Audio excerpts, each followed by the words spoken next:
Hey, good morning, everybody. Welcome to ITHive.org's Saturday morning tech show. We're on episode 36, and we've got two things to talk about today. We're going to talk about, once again, your router, the role it plays, and the security threat that it's under, and what you need to do about it, and the consequences of not doing anything. So we'll cover that. And then also on the lighter side of things, ran into a gaming platform that's just amazing. And I'll talk about that. It's called AirConsole. Just give you a little bit of a brief of what that's about and why I think that is such a good thing. So first, let's get down to the serious stuff first. We'll do the fun stuff last. So your router. Okay, so we've talked about this issue now for the last previous two episodes. There is active attacks going on with our routers, and you might ask, well, what is my router? Well, so in simple terms, this is the device that connects all the devices that you have in your machine. Or in your, sorry, not your machine. What am I talking? In your house or your office or your building, whatever it may be, to the internet. Okay, and so it manages the traffic between what you have in your home or your office and the internet, and so it plays a pretty key role. And it also, in some cases, plays a security role as well.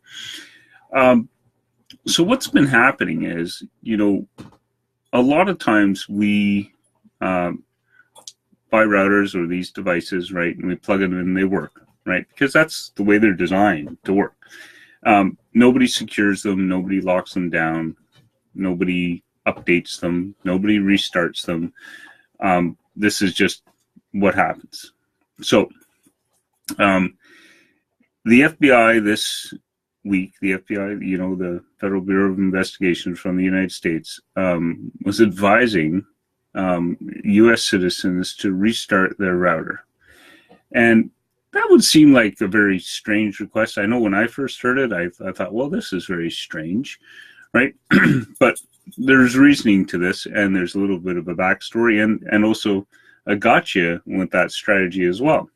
So I'm not sure where this is all going to go, but we'll continue to talk about it as we go forward. So what's happening here is that an entity out of Russia, right, has managed to infiltrate routers, or figure out a way to infiltrate routers that are vulnerable, right? And this is what they're doing. So they're able to inject a little bit of code that says, hey, you know what, download these, very small pictures from another site. And in the pictures, they've embedded a website address that gets triggered for the router to go to. And then the infection gets downloaded onto your router, into your router's memory. And because nobody restarts these things, it just stays there. And what it seems that this attack is being used for is to launch denial service attacks against facilities in the Ukraine. But theoretically, it could be used to do denial of service attacks against anything or anyone. So now I'll get into a little bit more why this is important to you, okay? Because I can hear some people thinking, well, but here's the thing, and just to underline what denial of service attacks is, this very basically in a simple form, right, is when you send an enormous amount of traffic to a website or a web server, so much so that it can't handle that traffic, and its services become unavailable because of that issue.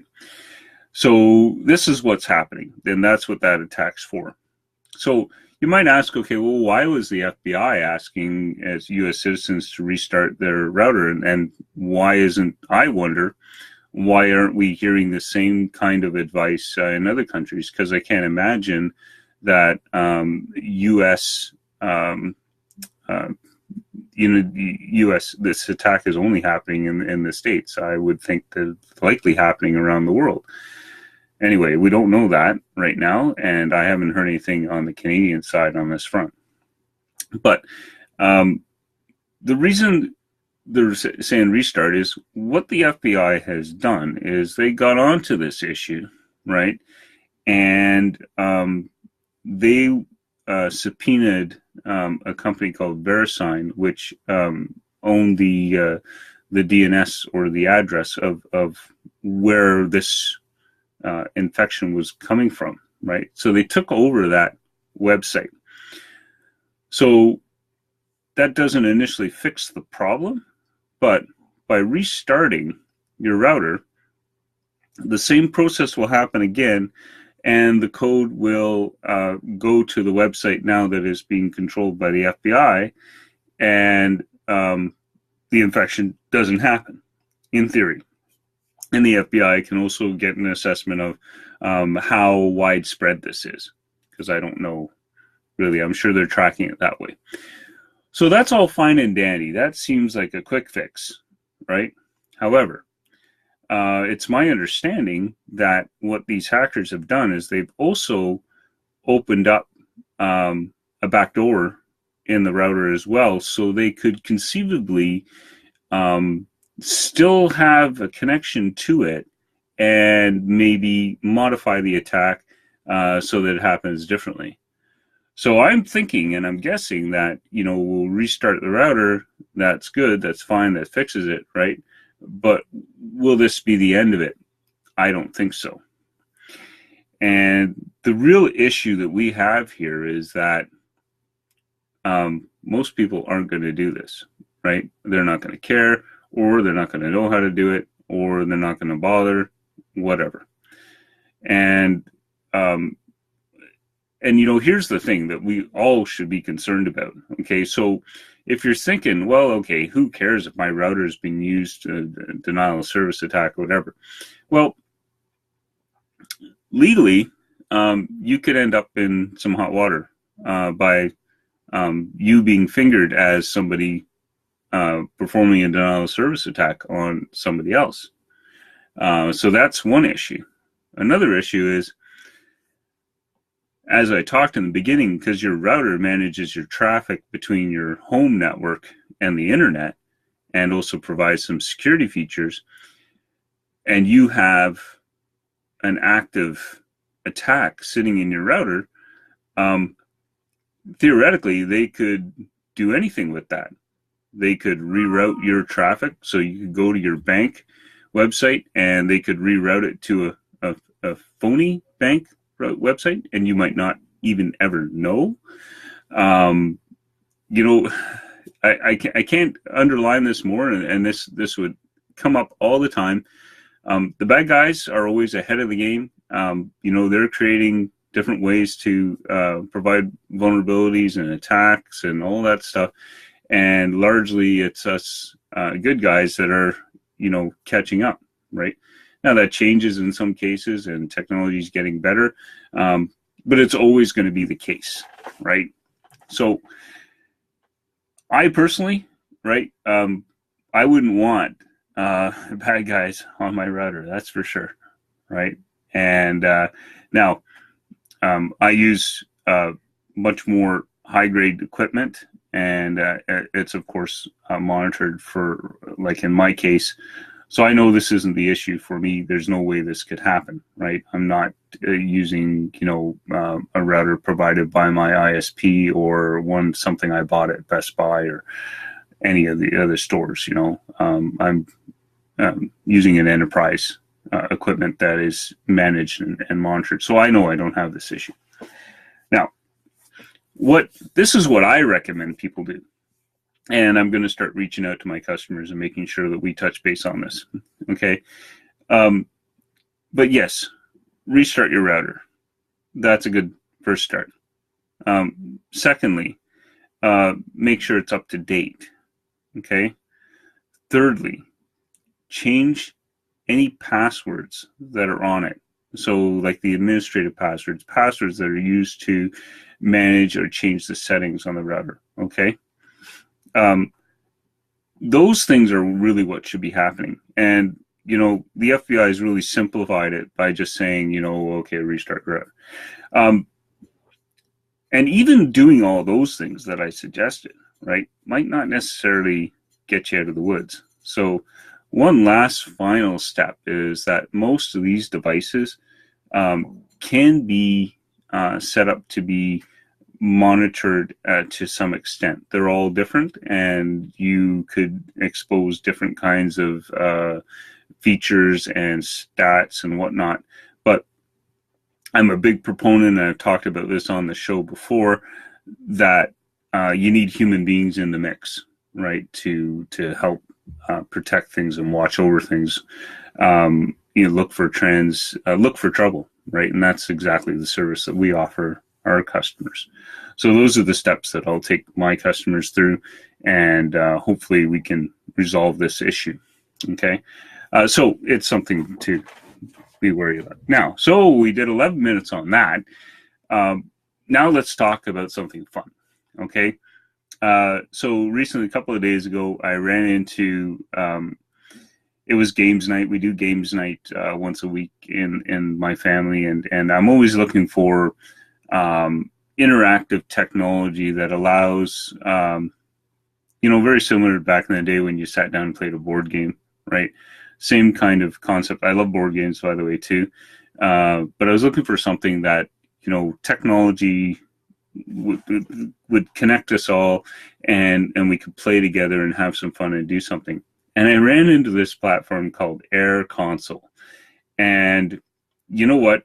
Within 5 minutes, I said, oh, I need to buy a license. It's like $2.99 a month. And you only need one person with a license. So that's great, right? That's fantastic. And what happens is, so on your smartphone, you download the program. On your computer, you go to the website, right?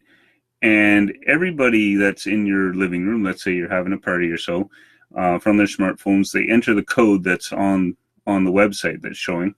And then you're all connected through your smartphone, but playing interactively together. And look, you're having your own private screen on your cell phone, but then also seeing a shared screen on, in our case, we set that up on our big TV.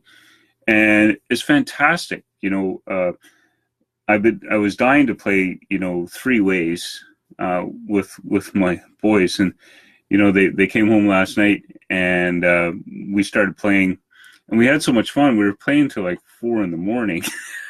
and we had to stop because obviously it was 4 a.m, right? That's why I look a little bit tired today.